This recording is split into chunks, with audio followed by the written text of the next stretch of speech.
as we get ready to say goodbye to 2018. Now is a great time for attendees and exhibitors of next year's game developers conference to start arranging on-site meetings with each other using Connect Business Matchmaking. With just months to go until the big event, this is the perfect time to start thinking about who you want to meet at the show. This popular online tool allows most attendees to identify, contact, and request to receive meetings with exhibitors of all kinds, either in exhibitor booths at the special GD Connect lounge. GD Connect is available to all pass types except Expo, and Expo pass holders can still upgrade to an Expo Plus pass to secure access to this powerful meeting tool. Once you have registered for GD, your profile will be automatically created. Simply log in, update your profile, and start searching for meeting opportunities immediately. This personalized, easy-to-use tool allows you to search for connections by their job and company focus and geographic location. Send meeting requests to create an on-site schedule that fits your objectives, and connect with potential partners. Attendees seeking more information on the show session lineup should check out the official 2019 schedule builder, which continues to add new talks every week.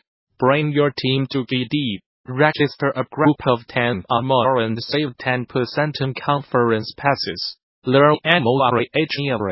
For more details on GDC 2019, visit the show's official website, or subscribe to regular updates via Facebook, Twitter, or Gamasutra and GD are sibling organizations under parent company Informa.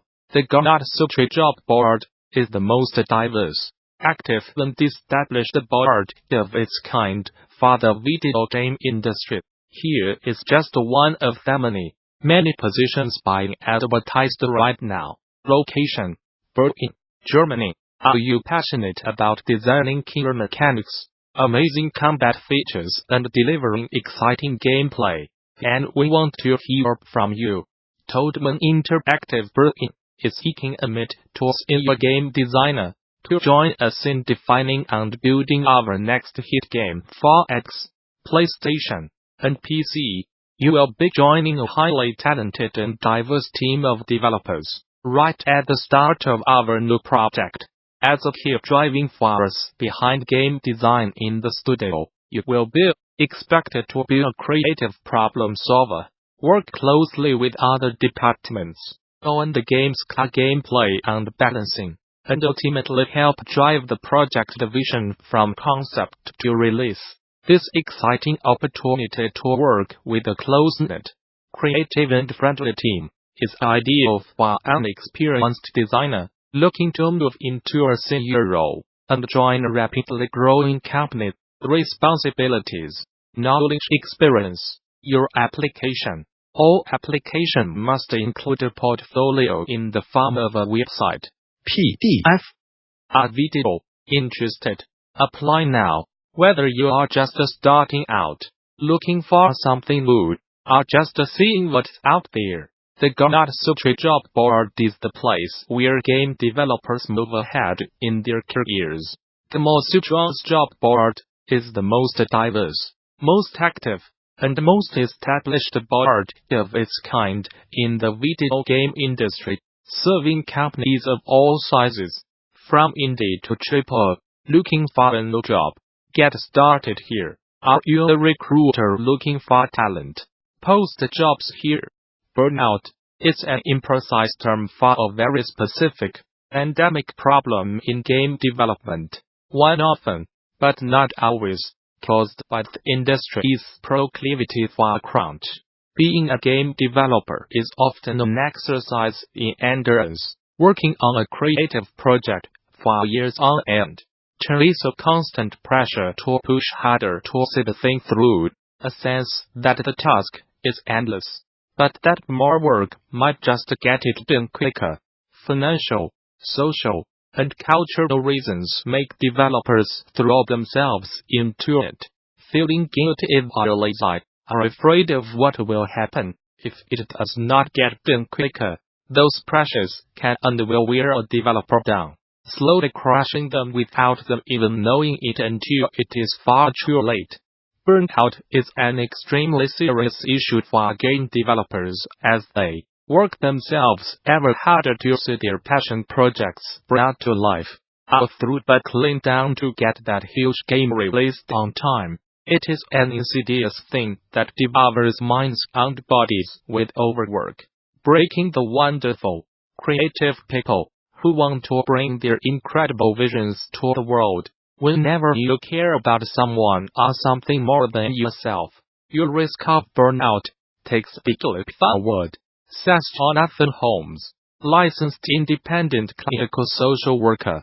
Burnout is a slang term when people get stuck in a behavior pattern that they were once able to thrive in, but over time makes them more and more anxious and depressed. Think of when a car spins its tires at high RPMs without going anywhere, and all you get from it is the stink of burnt rubber. But instead of your car, it's your brain. That's burnout. These overworking behaviors, often lauded, are worn like badges of honor in the game development industry, often only serve to leave its creative minds in ruins, breaking people down. In an industry where people seem proud of working 12, 16, 24, or more hours during crunch periods that never seem to end, there are endless stories of burnout. I got thrown into the deep end and found myself trying to code multiple games by myself in a short amount of time, without any real guidance, says Ko Nguyen of United Kingdom game Gamasutra Tech. As time went on, the time pressures grew and grew, as each milestone had to be reached, regardless of the various issues I was running into due to my inexperience. I went from working from home to moving into a small bed and breakfast, so I could be closer to the office, meaning I could code from the first thing in the morning till the very last thing at night, rinse and repeat. My burnout spiral began when I felt like my experience as a teacher was not being recognized by my peers. Whether that was true or not does not quite matter. I decided to work on games outside of my regular 9 to 5 hours, says Jennifer Sherrill of Opaque Space. I kept taking on more and more gigs outside of my full-time job to seek legitimacy, and I never felt like I was quite doing as well or as much as others in my industry. A lot of regional awards and official recognition include questions on what a person does besides their regular job. E.g. 30 under 30 lists. So there is a general consensus on asking people to work more than the regular 40 hours a week. On the worst nights, I would lay in bed with my laptop, glowing with Game Maker open, says James Earl Cox III of Seemingly Pointless. I was trying to play with it next to me, hoping that maybe I would wake up refreshed and ready to code something.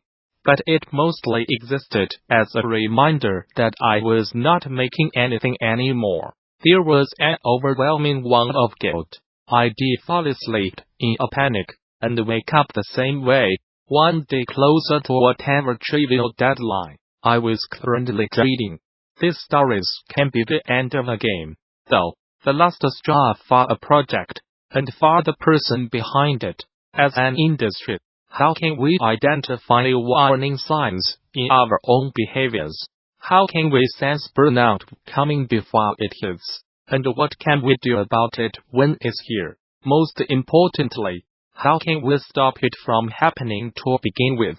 Gamasutra spoke with a handful of developers about their personal stories of burnout, and how, as an industry, we can hope to heal and better protect from the awful practices that led to it. In graduate school, I was pushed to work myself to the bone, and I did it was a year and a half accelerated master's degree program at the Guildhall and SMU, says Tanya Short of Kid Fox Games. Although classes were of a standard length, assignments and projects easily ate up 60 to 80 hours every week. At the whole 80 maths, I have become very sensitive to how the quality of my work suffers when I am not well rested, physically and mentally. In the latter half of 2016 and the first half of 2017, I took Sausage Sports Club to several PAX conventions. This being big marketing and networking opportunities, I of course wanted to push to make the game as polished as possible, says Chris Wade of Luckshot Games. Each time one of these events would come around, I'd spend 2 weeks before the show overworking myself every day. That means long hours, not spending time with friends and my then girlfriend, and just generally failing to take care of myself and living space.